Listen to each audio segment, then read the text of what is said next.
ತಾಲೂಕಿನ ನಲ್ಲರಹಳ್ಳಿಯಲ್ಲಿ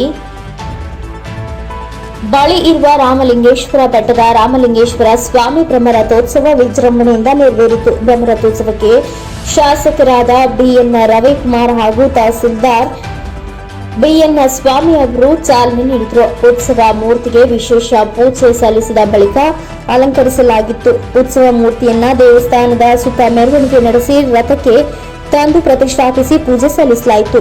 ಬಳಿಕ ಭಕ್ತರು ರಥೋತ್ಸವವನ್ನ ದೇವಸ್ಥಾನದ ಹೊರಭಾಗದ ಸುತ್ತ ಜಯಘೋಷಗಳನ್ನ ಕೂಗಿ ರಥ ಎಳೆದರು. ನೆರೆದಿದ್ದ ಭಕ್ತರು ರಥದ ಮೇಲೆ ಬಾಳೆಹಣ್ಣು ಎಸೆದು ಭಕ್ತಿಯಿಂದ ನಮಿಸಿದರು. ಭಕ್ತರು ಉತ್ಸಾಹದಿಂದ ರಥ ಎಳೆದರು. ತಾಲೂಕಿನ ವಿವಿಧೆಡೆಗಳಿಂದ ಬಂದಿದ್ದ ಸಾವಿರಾರು ಭಕ್ತರು ರಥೋತ್ಸವಕ್ಕೆ ಸಾಕ್ಷಿಯಾದರು. ಶ್ರೀರಾಮ ವನವಾಸದ ಕಾಲದಲ್ಲಿ ಪೂಜಿಸಲೆಂದು ಸ್ಥಾಪಿಸಿದ್ದ ಇಷ್ಟಲಿಂಗವಿರುವ ಕ್ಷೇತ್ರ ರಾಮಲಿಂಗೇಶ್ವರ ದೇಗುಲದ ಎಂಬ ಪ್ರತೀತಿ ಇದೆ. ರಾಮಾಯಣದ ಹಿನ್ನೆಲೆ ಚೋಳರ ಕಾಲದ ಕೆತ್ತನೆಗಳುಳ್ಳ ದೇಗುಲ ನೂರಾರು ವರ್ಷಗಳ ಇತಿಹಾಸ ಸಾರುವ ಶಿಲ್ಪಗಳು ಸಾವಿರಾರು ವರ್ಷದ ಕದಲದೇ ಇರುವ ಬೆಟ್ಟ ಇದಾಗಿದೆ.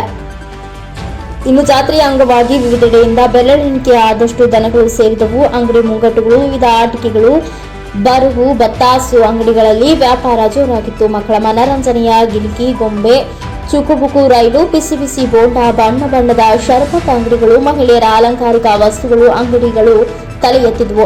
ಈ ಸಂದರ್ಭದಲ್ಲಿ ಮಾತನಾಡಿದ ಶಾಸಕ ಬಿಎನ್ ರವಿಕುಮಾರ್ ಅವರು ಬಾಶೆಟ್ಟಿಹಳ್ಳಿ ಗ್ರಾಮ ಪಂಚಾಯಿತಿ ವ್ಯಾಪ್ತಿಗೆ ಬರುವ ರಾಮಲಿಂಗೇಶ್ವರ ಬೆಟ್ಟದಲ್ಲಿ ಬ್ರಹ್ಮರಥೋತ್ಸವದ ಅಂಗವಾಗಿ ಈ ಭಾಗದ ಎಲ್ಲ ಭಕ್ತಾದಿಗಳು ಬ್ರಹ್ಮರಥೋತ್ಸವದಲ್ಲಿ ಪಾಲ್ಗೊಂಡಿದ್ದಾರೆ.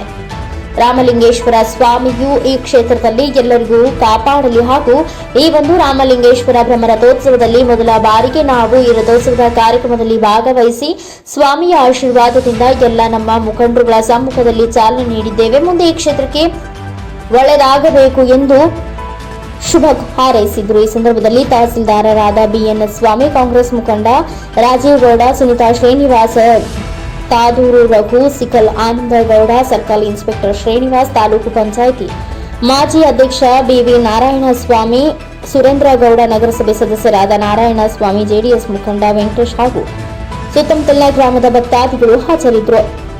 Lokesh, NKS TV4 news, Sidlaghatta.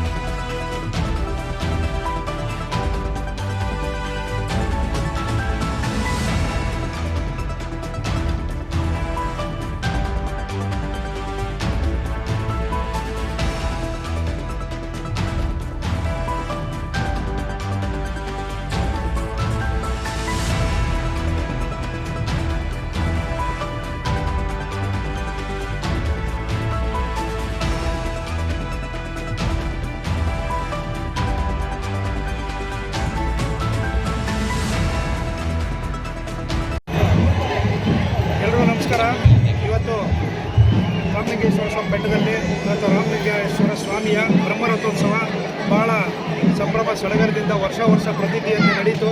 ಅದರಲ್ಲಿ ಎಲ್ಲ ನಮ್ಮ ಭಕ್ತಾದಿಗಳು ವರ್ಷ ಪ್ರತಿಥಿಯಲ್ಲಿ ಇಲ್ಲಿ ಈ ರಥೋತ್ಸವಕ್ಕೆ ಸುಮಾರು ಸಾವಿರಾರು ಸಂಖ್ಯೆಯಲ್ಲಿ ಈ ನಮ್ಮ ಒಂದು ಶಿಡ್ಲಘಟ್ಟ ಮತಕ್ಷೇತ್ರವಲ್ಲದೆ ಚಿಕ್ಕಬಳ್ಳಾಪುರ ಹಾಗೂ ಚಿಂತಾಮಣಿ ಹಾಗೂ ಸುಮಾರು ಬಾಗೇಪಲ್ಲಿ, ಗುಡಿಗೊಂಡೆ ಈ ಭಾಗದ ಎಲ್ಲ ಕಡೆಯಿಂದಲೂ ಕೂಡ ಇದಕ್ಕೆ ಭಕ್ತಾದಿಗಳಿದ್ದಾರೆ.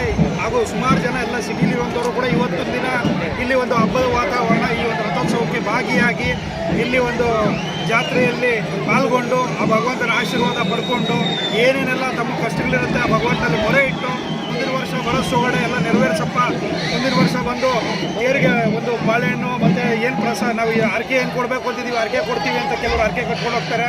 ಆ ಭಗವಂತ ಅವರ ಅರ್ಕೆಗಳನ್ನ ತೀರಿಸ್ತಿದ್ದಾರೆ, ಅವರ ಕೋರಿಕೆಗಳನ್ನ ತೀರಿಸ್ತಿದ್ದಾರೆ. ಭಕ್ತಾದಿಗಳು ಬಂದು ಅವ್ರಿಗೆ ಅರ್ಕೆಗಳನ್ನ ತೀರಿಸ್ಕೊಂಡು ಹೋಗ್ತಿದ್ದಾರೆ. ಆ ಭಗವಂತ ಎಲ್ಲ ಬಂದಿರುವಂಥ ಎಲ್ಲ ಭಕ್ತಾದಿಗಳನ್ನೂ ಅವರೆಲ್ಲ ಇಷ್ಟಾರ್ಥಗಳು ಸಿದ್ಧಿಸಲಿ. ವಿಶೇಷವಾಗಿ ನಮ್ಮ ಶಿಡ್ಲಘಟ್ಟ ವಿಧಾನಸಭಾ ಕ್ಷೇತ್ರದಾದ್ಯಂತ ರೈತಾಪಿ ವರ್ಗ ಇರೋದರಿಂದ ರೈತರಿಗೆ ಒಳ್ಳೆ ಮಳೆ ಆಗಿ ಒಳ್ಳೆ ಬೆಳೆ ಆಗಲಿ, ಓದ್ತಾ ಇರೋಂಥ ಎಲ್ಲ ವಿದ್ಯಾರ್ಥಿಗಳಿಗೂ ಉದ್ಯೋಗಾವಕಾಶಗಳು ಕಲ್ಪಿಸೋಂಗಾಗಲಿ ಆ ಭಗವಂತ. ಅವ್ರಿಗೆಲ್ರಿಗೂ ಅನುಕೂಲ ಆಗಬೇಕು ಅಂತ ಹೇಳ್ಬಿಟ್ಟು ಸುಮಾರು ಇಲ್ಲಿ ನಮ್ಮಲ್ಲಿರುವಂಥ ಮುಖಂಡರುಗಳು ನಮ್ಮ ವಿದ್ಯಾರ್ಥಿಗಳು ಕೂಡ ಕೇಳ್ತಿದ್ರು. ಈಗೇನಾಗುತ್ತೆ, ನಮ್ಮಲ್ಲಿ IAS IPS ಟ್ರೈನಿಂಗು, ಒಂದು ಜನರಲ್ ಎಕ್ಸಾಮ್ ಟ್ರೈನಿಂಗ್ ಬೇಕು ಅಂತಂದರೆ ಇಲ್ಲೆಲ್ಲ ಓದಿರೋಂಥ ವಿದ್ಯಾರ್ಥಿಗಳು ಯಾವಾಗಲೂ ಬುಕ್ ನಾವು ಪೇಪರಲ್ಲಿ ನೋಡ್ತೀವಿ, ಫಸ್ಟ್ ರ್ಯಾಂಕ್ ಬಂದಿದೆ, ಸೆಕೆಂಡ್ ರ್ಯಾಂಕ್ ಬಂದಿದೆ, ಎಷ್ಟಪ್ಪ 625 ಮಾರ್ಕ್ಸ್ಗೆ 625 ಇರ್ತದೆ. ಅಂದರೆ ಎಕ್ಸಾಂಪಲ್ ಹೇಳ್ತಿದ್ದೀನಿ.